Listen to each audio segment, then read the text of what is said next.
একজনের বাড়ি ইউনুস মিয়া, retired teacher. ওখানে খবর পাই যে ওনার একটা রেন্টেড হাউসে, যেটা হচ্ছে জন্টু দাস এলাইস জন্টু দাস মিয়া, কিছু কন্ট্রাব্যান্ড আইটেমস ওখানে কনসিল করে রাখা আছে।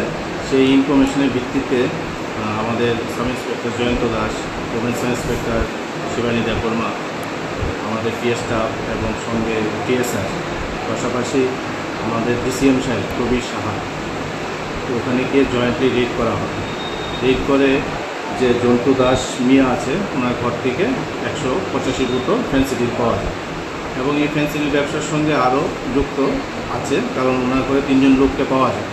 তো ঘরে যখন রেড করার সময়ই জন্টু দাস ওই ঘরের বাড়ির ছাদের উপর থেকেও পালিয়ে যায়, কিন্তু ওনার ঘরে যে 3 জন ছিল যারা এই কারবারের সঙ্গে যুক্ত, তাদের 3 জনকে ধরা হয়। তাদের মধ্যে একজনের নাম বিশ্বজিৎ সাহা, বয়স 45, ওর বাড়ি সাহাপাড়া বরপাথর পিএস আর পিয়ার বাড়ি। আরেকজন সমীর ভৌমিক, ওর বয়স 33, ওর বাড়ি সোনাপুর বরপাথর।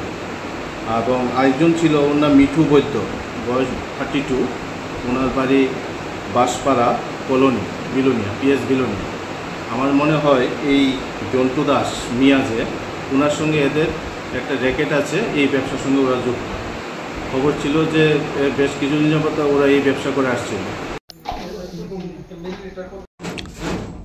আপনার হাজবেন্ড কই?